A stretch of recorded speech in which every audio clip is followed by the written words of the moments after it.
한 해를 이제 마치면서 많은 사람들이 생각하는 게 한 해 초에 생각했던 것들, 자기가 생각했던 거 얼마큼 이뤘을까, 또 얼마만큼 또 하나님께서 부어주셨을까 이런 것을 생각하고 이제 정리하는 때가 됐습니다.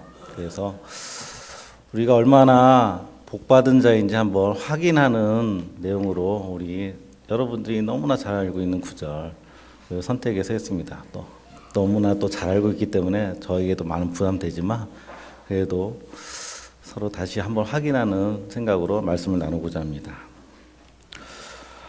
또 제가 말씀을 준비하면서 몇 가지 사진을 준비했습니다. 다음 사진 한번 보여드리겠습니다. 예, 이 숨은 그림 찾기입니다. 오늘 말씀과 연관되는 그림을 한번 찾아보세요. 어디 있습니까? 예. 근데 또 그 복자가 좀 이상하지 않나요?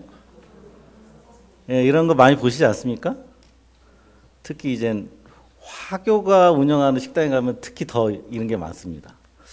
그러니까 어떤 의미인가, 왜 거꾸로 달까 했더니 이게 명나라 때하고 많이 연결된 얘기라고 하는데 의미는 부어져라 이런 겁니다. 이제 뭐 저기 바구니처럼 생각해서 복이 담겨져 있는데 여기 이 상점의 영업장에 복이 부어져라 그런 의미로 이제 거꾸로 달아놓는다고 합니다. 그렇게 옛날부터 우리 동양인들도 복을 많이 추구하죠. 저희 때도 보면은 숟가락에도 복이 있고 그걸 어렸을 때 한자라는 것도 몰랐더라도 숟가락, 젓가락, 베개, 방석, 그 다음에 자개장에도 보면 복자죠. 그랬습니다. 나중에 알고 그게 되게 복자구나, 좋은 의미구나 이렇게 생각했는데 또 다음 장 한번 넘겨보겠습니까? 이 영화 보신 분. 좀 한 10여 년 좀 넘은 것 같은데 행복을 찾아서 참 눈물 흘리면서 좀 봤던 것 같아요. 근데 그때 지금 본다면 더 큰 눈물 흘릴 것 같습니다. 왜냐하면 10여 년 전에는 솔로였기 때문에 아들을 이렇게 가꾸는 게 그냥 그렇지 하면서 그 정도 눈물이겠지만 지금 보면 이제 엄청 흘릴 것 같아서 아직 못 보고 있는 상태입니다. 행복을 찾아서 그때 이제 저게 아주 스펙타클한 뭐 이런 것도 아닌데 박스 오피스 1위도 하고 그랬다고 합니다.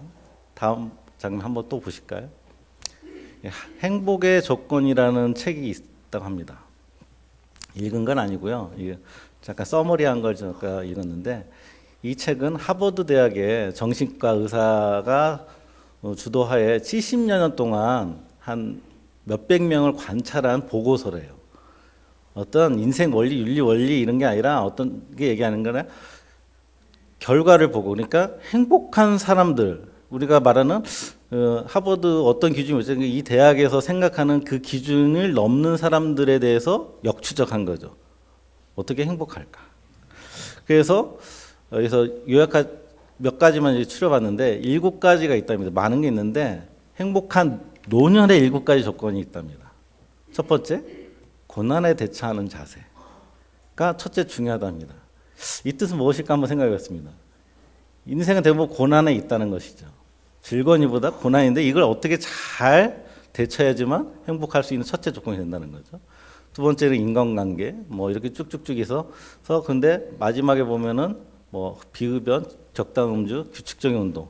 지금 TV에서 보면 이거에서 제일 많이 나오지 않습니까? 먹는 거, 운동 이런 거에 대해서 아무튼 행복하려면 이런 조건들이 필요하다 합니다. 그런데 이 다음 장 넘겨보시면은 이 책임자가 말하는 게 있습니다. 먼저 여기서 7가지 조건 중에 한 5, 6가지를 갖추면은 50% 이상이 행복한 노년을 맞이한다고 합니다. 근데 아까 7가지에서 3가지 이하면은 80세에 행복하고 건강하게 사는 사람은 못 봤답니다. 그 7가지 중에 3가지 이하인 사람은 80세 이상을 사는 사람도 드물고 산다 할 때도 행복하다고 못 느끼는 사람이라는 거죠. 적어도 4가지 이상을 갖춰야만 된다는 건데 만약에 3가지 이하의 사람은요 4가지 이상의 조건을 갖춘 사람보다 사망 확률이 80세 이전에 사망 확률이 3배가 높다고 합니다. 그렇게 아무튼 결과가 그렇게 나왔습니다. 그래서 다음 장 다시 보여주시면은 이 책임자가 하는 말이 있습니다. 삶에서 가장 중요한 것은 인간관계이며 행복은 결국 사랑이라고 합니다. 그 많은 70년 동안 연구하고 다 해도 어쩌면 우리 성경에서 말하는 한 단어로 한 문장으로 또 기결이 되죠. 이렇게 지금 제가 보여드린 것은 복자를 걸어놓고 영화도 행복을 찾아서 뭐 책 제목도 행복의 조건 하면서 누구나 동서를 막론하고 행복을 추구하는 건 인간의 본능과도 같습니다. 이렇게 우리는 행복을 어떻게 정의하지 않아도 아무튼 인간은 행복을 추구하는데 그 행복에 뭐 자기 주관마다 다를 수 있겠지만 아무튼 행복을 추구하죠. 이렇게 누구나 찾는 복에 대해서 우리 성경은 복에 대해서 얼마나 얘기할 것 같습니까? 그러니까 복에 관련된 단어로만 검색해 보면은 적어도 600회 이상 나옵니다. 많이 나오지 않습니까? 그렇게 성경에도 수없이 복에 대해서 얘기하고 있습니다. 근데 오늘 본문이 제가 선택한 이유가 있습니다. 왜 이 본문에 나오는 3절에 나오는 심령이 가난한 자는 복이 있나니 이 구절을 선택했을까요? 먼저 하나님이 이 땅에 오셔서 얘기하신 직접적인 말씀이라는 것이고요. 어떤 선지자나 어떤 다른 저자를 통해서 하신 얘기가 아니라 하나님이 예수님 하나님이 직접 말씀하신 말씀이라는 것이고, 또 오늘 이 5장에서 시작되는 말씀은 여러분들 잘 알다시피 산상설교라고도 합니다. 그 산상순과 산상설교의 가장 큰 주제는 뭐냐면은 복이 아니라 하나님 나라입니다. 하나님 나라에 대해서 설명하는 것이기 때문입니다. 그러니까 하나님 나라에 들어가는 백성의 갖게 되는 복이 무엇인지 그 성질에 대해서 얘기하기 때문에 이 3절에 나오는 복을 어느 정도 잘 정리해 놓으시다면은 성경 전반에 나오는 복에 대해서도 혼동하지 않고 잘 이해하시라고 봅니다. 예수님께서 제자들에 대해서 이 복을 얘기하고 또 우리는 이걸 팔복이라고 하는데 이 장면을 잠깐 한번 보실까요?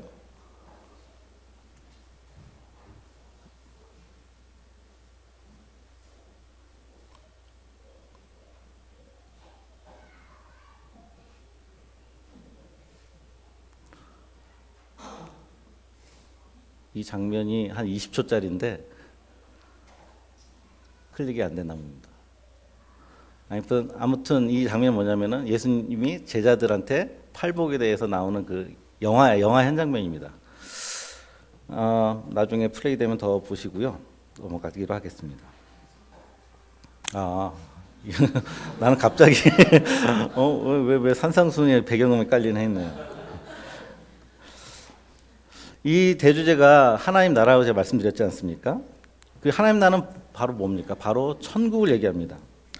그 하나님 나라에 대해서 예수님께서 말씀하시는 그 시작이 이 말씀의 첫 구절인 3절인데 복으로 이야기합니다. 이 3절을 다시 우리 한번 읽어보도록 할 거예요. 한 2번 정도 다시 한번 읽겠습니다. 3절 직역 말고 3절을 읽겠습니다. 3절 본문이요. 본문을 띄워주세요. 심령이 가난한 자는 복이 있나니 천국이 그들의 것이며. 다시 한번 보겠습니다. 심령이 가난한 자는 복이 있나니 천국이 그들의 것이며.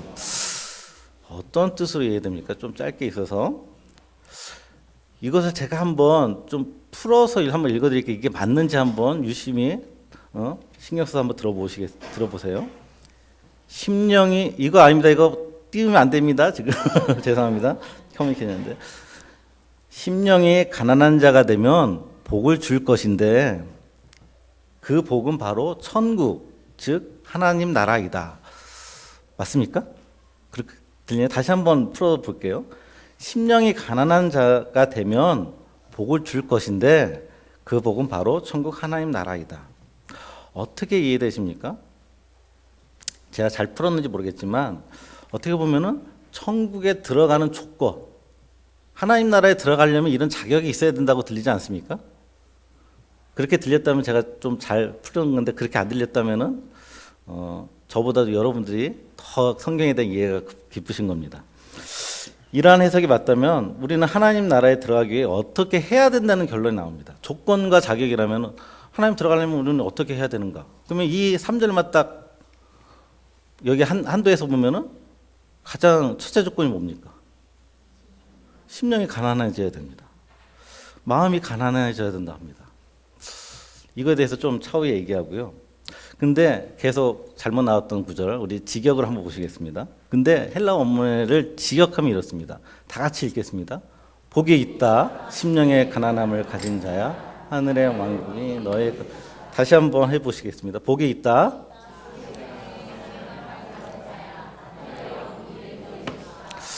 이게 생각해보면 순서도 다르지만은 생각 좀 문장을 보시면은 심령을 가난하게 가져야 복이 있고 그 복은 천국이다 얘기하는 것 같지 않죠.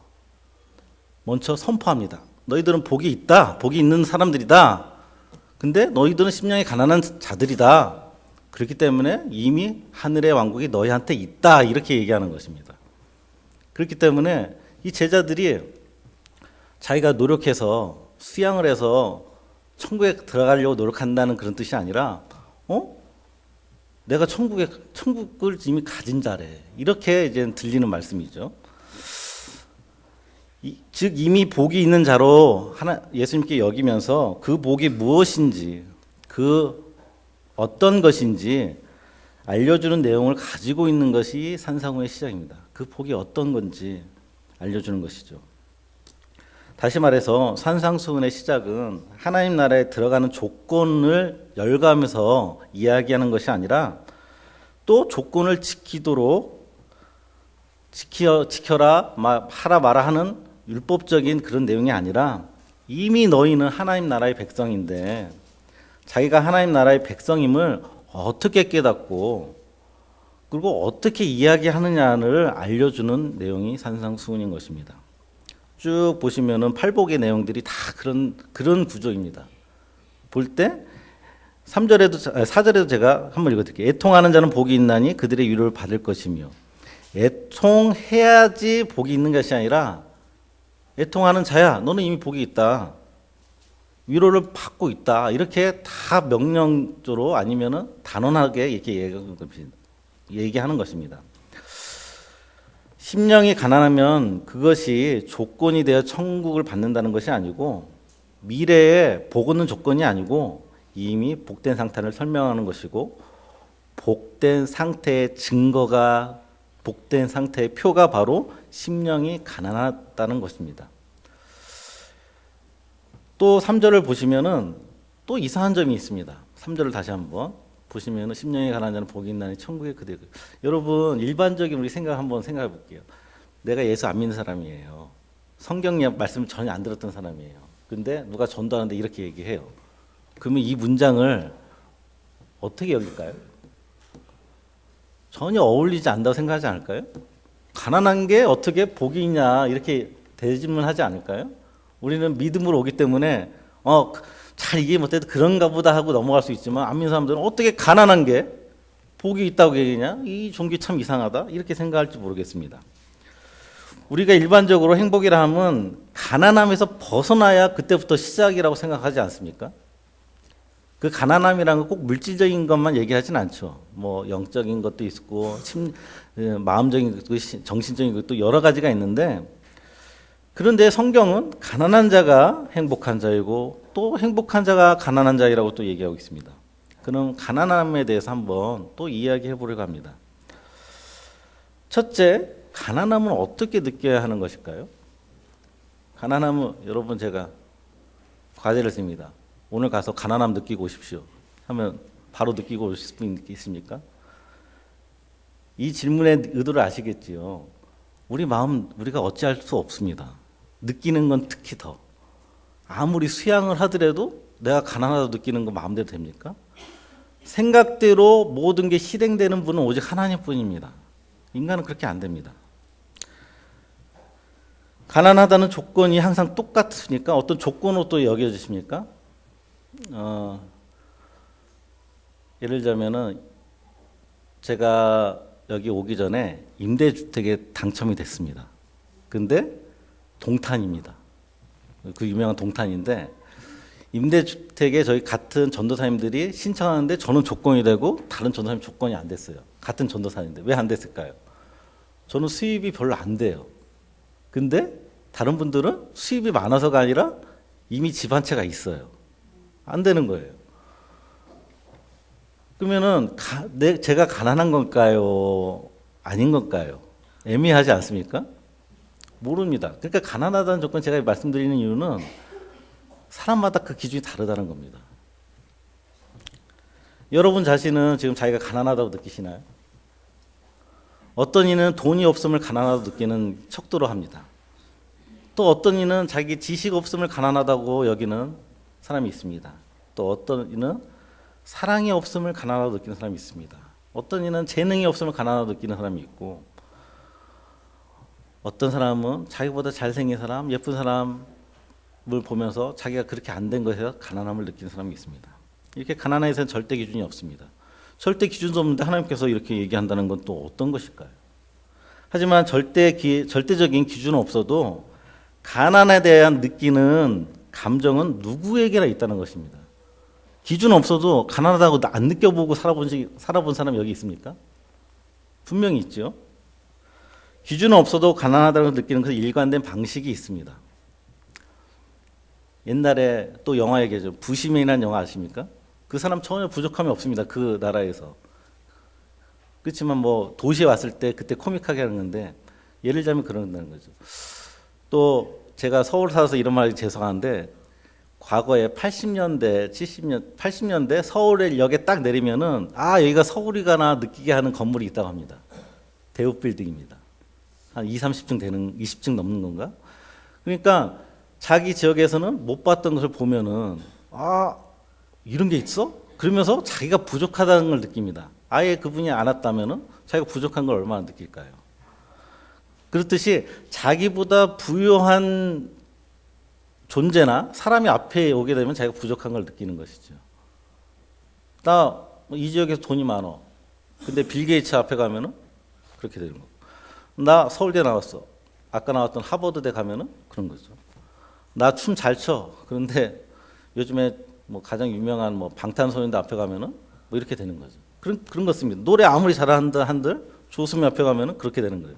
그러니까 자기보다 잘나고 부유한 사람들 앞에 가면은 존재 앞에 가면은 자기가 가난하고 부족하다는 걸 느끼는 것이죠. 자기의 노력이 안 된다는 것입니다. 제가 말하고 싶은 것은 내가 아무리 가난하다 수양을 산다 해도 가난함을 느끼지 못한다는 것이죠. 절대적인 자기보다 부유함 앞에 있어야 자기가 가난함을 느낍니다. 부족함이 없이 산다고 느끼고 자부하다가도 돈 많은 사람, 지식이 많은 사람, 힘이 많은 사람 앞에 가면 가난하다 느끼는 것이죠. 특히 내가 소유하고 싶은 관심 분야에 대해서 재능이 있고 가지고 있으면 더하지 않습니까? 아까 사랑 얘기 나왔지만은 여러분들이 제일 많이 보신 드라마 내용 그거 아닙니까? 돈이 많아도 그 상대방의 남자와 여자를 뺏으려고 하는 게 대부분 드라마의 내용 아닙니까? 예? 왜냐하면 내가 아무리 돈이 많아도 그 가치를 가지고 부함을 느끼는 게 아니라 진정 내가 갖고 싶은 것을 가져야지만 부함을 느끼기 때문에 그 전까지는 자기가 가난하다고 느끼는 것이죠. 근데 또 다른 문제가 있습니다. 그러면 가난함을 어떻게 느낄까요? 제가 말했을 때 어떤 절대적인 부요한 존재 앞에 있어야 된다는데 만약 3절이 천국에 들어가기 위한 조건이라면 천국에 들어가기 위해 심령을 가난하게 만들어야 할 것이고 여러분 중에 지금 이 순간 가난하게 생각한다고 바로 가난하게 만들 수 있는 그런 능력자에 대해야 한다는 것입니다. 아까 말씀드렸듯이 부여함 앞에 있어야 가난함을 느끼기에 우리는 가난함을 느끼는 것이 내부에서 오는 것이 아니라고 제가 말씀드렸습니다. 외부의 작용이 있어야 합니다. 그렇다면은 성경이 말하는 이 가난함은 가난함을 느끼게 하는 것도 외부에서 온다는 것이지요. 외부에서 그러면 누가 옵니까?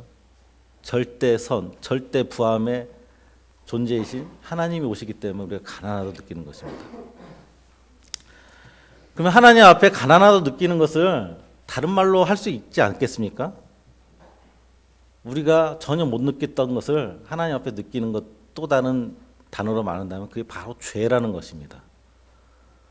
하나님을 모른다면 자기 자신이 죄인이라고 느끼는 사람이 누가 있겠습니까? 즉 가난하다는 것을 다른 말로 하면 죄라고 할 수 있다는 것입니다. 심령이 가난한 것이 복, 죄된 것을 아는 것이 복, 제된 것을 느끼는 것이 복이라는 것이죠. 인간이 자신을 지으신 하나님 앞에서 나는 누구인가를 생각하는 것이 복인 것입니다. 나는 누구인가 혼자 생각하는 것이 아니라 하나님 앞에서. 즉 하나님 앞에서 나는 죄인이기에 내 자신이 가난함을 느끼는 것입니다. 한번 우리 팔복에 대해서 한번 생각해 보겠습니다.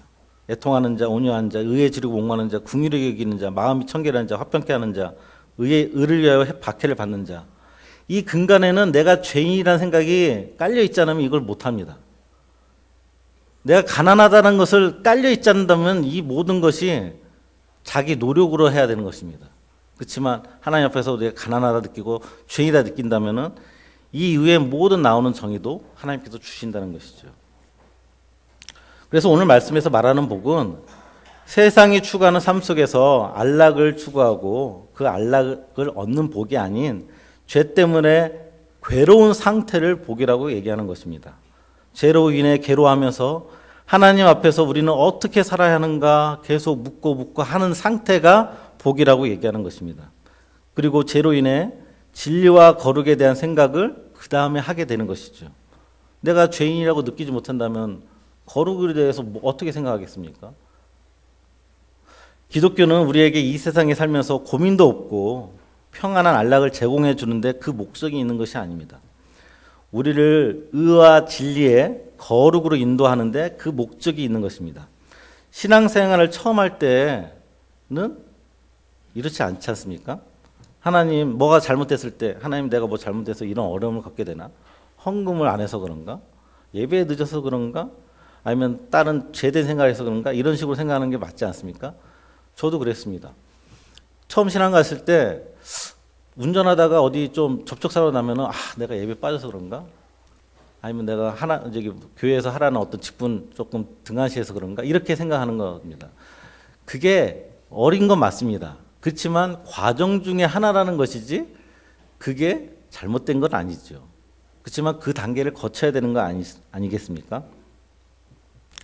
그래서 신앙이 성숙한다는 것은 우리의 생각이 그 원인과 결과에만 계속 매달리는 것이 아니라 그거와 상관없이 하나님에 대해서 이제 하나님 앞에서 나 자신이 누군가 생각하는 단계까지 가야 된다는 것입니다. 하나님 안에서 우리는 누구인가? 하나님 우리를 어떻게 인도하시는가? 이런 생각까지 잘하는 것이 바로 성숙이라고 하는 것입니다. 처음에는 예수를 믿는 목적이 인생의 고통의 짐을 내려놓고 믿는 사람이 대부분입니다. 처음부터 그래 하나님은 누구인가 나는 누구인가 생각하면서 오시는 분이 얼마나 있겠습니까? 대부분 현실적인 문제 때문에 왔다가 맨 처음에는 그걸 구하고 또 얻어가고 기뻐하고 또 실망하고 반복되는 가운데 도대체 왜 믿으면 계속 잘 돼야지 왜 점점 힘들어지는가 생각하다가 하나님을 알게 되는 것이죠. 내가 예수라도 안 믿었으면 그냥 내 마음대로 하고 내 성질대로 하면 마음이라도 편할 걸 이렇게 생각할 때 없습니까? 그런데 이제 예수를 믿었으니 성경 말씀을 들었으니 마음은 그렇게 하기 싫은데 지켜야 되네. 아이고 힘들다. 이게 우리의 지금 상태 아닙니까? 마음대로 못하는 상태, 불평이 쌓이는 상태. 그 상태가 지금 복이라고 얘기하는 겁니다. 우리 마음에 영적인 감각이 있고 생겨나는 것이 복이라는 것이죠. 만약 여러분들이 예수님을 안 믿었다면 그런 고민조차 안 합니다. 그냥 내 생각대로 내 마음대로 하고 마음 편하게 지내는 게 낫다고 생각할 것입니다. 우리 마음에 영적인 감각이 있고 결론도 신자로서 어떻게 살아야 한다는 것도 알지만 그렇게 하지 못하고 세상적인 방법으로 일을 처리하고 나서 찾아오는 그 후회감, 죄책감 있지 않습니까? 그래 하나님 뜻은 이건데 내가 보니까 이렇게 해야 될 것 같아. 그래서 뭐 일도 잘 처리가 됐어요. 근데 아까 오전에 목사님 얘기해서 교회 오면서 싸우던 거 멈추는 거 정반대로 잘 해결되는데 교회 오면서 왠지 그게 마음에 계속 걸리는 거예요. 그런 적 다 있으실 겁니다. 그때 힘들지 않습니까? 남들은 뭘 하지 않습니다. 누가 하나 뭘 하지 않습니다. 오히려 뭐 일이 잘 풀리면 하나님이 복 주셨네 이렇게 칭찬해 주지 왜 그래서 그런 얘기 하지 않습니다. 그렇지만 내 안에 계신 성령님이 불편하게 만드는 겁니다. 하나님이 불편하게 만드는 겁니다. 근데 그게 복이랍니다. 그때 우리는 대부분 어떻게 합니까? 모든 핑계를 하나님께 돌리지 않습니까? 왜 문제는 주시고 마음에 껄끄러움을 주시면서 해결할 능력까지 주시지, 모든 능력을 가진 하나님이 왜 그건 안 주시지? 이렇게 불평하지 않습니까? 핑계를 하나님께 돌리지 않습니까? 그런 과정 속에, 그런 질문 가운데 우리는 하나님의 뜻을 안다는 것이죠. 그 과정 없이 하나님을 알 수 없다는 것입니다. 그렇게 살아본 사람이 아하, 그 과정을 통해서 하나님의 뜻을 알게 하고 진정한 하늘나라의 복을 알게 해주셨구나, 이런 감사의 고백이 나온다는 것입니다. 우리에게 신자라면 어떻게 살아야 한다는 감각은 생겼는데 그렇게 살 수 있는 능력은 하루아침에 생기지 않는다는 건 너무나 잘 알고 있습니다. 그래서 우리는 늘 이중적인 신앙생활을 하는 것에 대해서 항상 고민하는 것입니다. 교회에서는 교인처럼, 교회에 오면 하나님의 사람처럼, 근데 내 속마음은 하나님 또 넘어졌습니다, 또 실패하고 말았습니다 하면서 회개의 자리로 오게 되는 것입니다. 이러한 모습이 실패한 신앙인의 모습일까요? 하나님이 주시는 능력으로 세상을 이기고 돌아오거나 아니면은 이기지 못해도 무승부로 돌아오지 못할 망정 지고 돌아오는 게 실패한 모습일까요? 근데 다시 한번 3절을 보시면은 그 실패한 과정 속에 돌아오는 자가 복이 있다 하는 것입니다. 가난한 심령, 즉 죄된 마음을 신자의 복이라고 말씀하시고 있다는 것이 오늘 3절입니다. 우리가 분명하게 결단하고 매사에 승리하는 것이 복이 아니라 이렇게 늘 좌절하고 한숨 쉬고 절망하는 것이 복이라고 합니다. 간혹가다 우리가 열이면 한두 번 정도는 승리하고 돌아올 때가 있지요. 근데 승리하고 돌아올 때 감사하다 하면서도 또 가슴 구석에는 그래도 죄된 마음도 또 생기는 것도 이상합니다. 이런 영적인 감각은 우리가 노력해서 만드는 것이 아닙니다. 절대자인 하나님이 내 안에 오셨고 내 앞에 서셨기 때문에 우리가 이 감각이 생긴 것입니다. 이 감각이 생겼다는 것 자체가 가난한 마음이고 가난한 마음이 복된 것이다 얘기하는 것입니다. 그 가난한 마음이 없다는 것은 아직 하나님을 모르고 절대 선시고 절대 부여하신 하나님 앞에 서 있다는 것이 아니라는 것이죠. 심령이 가난한 자가 복이 있다는 것은 우리 영혼이 살아났기 때문에 느끼는 감정입니다. 그 신앙적인 무력감은 아무것도 안 한다는 것이 아닙니다. 하나님 앞에서 가난하다는 것을 느끼는 것이 신앙적인 무력감이라는 것입니다. 이전에 이러한 무력감, 즉 가난함을 느끼지도 못했던 존재가 우리였다는 것을 생각했을 때 참 감사하구나 할 수 있죠. 그런데 우리에게 더 큰 위로의 말이 있습니다. 우리 중에 누구도 하나님 앞에서 느끼는 이 초라함과 무력함으로 그대로 놔두시지 않는다는 것입니다. 이제 알겠냐? 이제 무력함을 알겠냐? 가난함을 알겠냐? 알았다면 내가 너를 성숙시켜 주겠다, 인도하겠다, 견해 주겠다는 것이 또 하나님의 약속인 것입니다. 이 가난하다는 감각은 우리의 무능과 초라함을 느끼게 해서 우리를 정죄하려고 느끼게 하는 것이 아닙니다. 우리를 영광과 거룩하고 고귀한 신앙의 자리로 데려가시기 위해서 하나님께서 시작하신 단계이시기 때문입니다. 우리 안에 착한 일을 시작하신 이가, 우리를 위해서 그 아들을 아끼지 아니하신 이가 우리를 반드시 복된 자리로 이끄신다고 약속하셨습니다. 이것이 신자된 행복이고 또 신자의 운명입니다. 운명이라는 것은 한 명도 빠짐없이 그렇게 된다는 것입니다. 올 한 해가 다 갑니다. 새해 새로운 마음으로 하나님 앞에 서원하고 이번에는 꼭 이겨서 하나님 앞에 떳떳하고 나 자신에게도 떳떳하고 한 해를 마무리하겠다고 기도한 것이 분명히 있을 것입니다. 그리고 또 한 해 살아가면서 또 생각지도 않았던 예상치도 못한 일로 자신의 제된 모습, 약한 모습을 바라보면서 나 아직 이것뿐이 안 되나 하는 실망한 모습이 있을 수도 있습니다. 또한 노력하여도 전혀 바뀌지 않는 자신의 신앙적인 모습을 봤을 때 실망했을 분도 있습니다. 근데 실망 그 자체 느끼는 것 자체가 복이라고 합니다. 실망조차도 느끼지 못한다면 다시 안 옵니다. 그냥 내 마음대로 편하게 살 것입니다. 이 자리로 예배가 얼마큼 그래서 귀합니까? 걸어 나온다는 것이, 그 실망감을 안고 죄책감을 안고 가난함을 안고 나온다는 것이 얼마나 복된 자리인 것이 다시 한번 생각하게 됩니다. 더 이상 하나님 앞에 나올 필요도 느끼지 못한다면은 더 나아가 하나님 백성으로서 깨닫는 것도 거기서 멈추는 것이기 때문입니다. 예배에 나오시면서 하나님 앞에 상한 심령으로 오셨습니까? 그렇다면 여러분은 하나님 나라의 복을 이미 가지신 분이십니다. 올 한 해도 이 복을 충분히 누리시고 언젠가는 거룩하고 고귀하고 고급한 성도로서 이끄실 하나님을 믿고 살아가는 우리 성도 되시길 바라겠습니다. 기도하시겠습니다. 하나님 아버지, 우리에게 가난한 마음을 주신 걸 감사합니다. 하나님 아버지, 내 자신이 어찌할 수 없는데 하나님께서 택해 주시고 가난하게 만들어 주시고 하나님 나라의 백성으로 삼으실 것을 믿으며 오늘 하루도 살아가겠습니다. 실망한 때가 있을지라도 어려운 때가 있을지라도 하나님 앞에 나오는 것을 절대 잊지 않고 하나님 앞에 무릎 꿇어 엎드려 상한 심령으로 오겠습니다. 예수님의 이름으로 기도드립니다.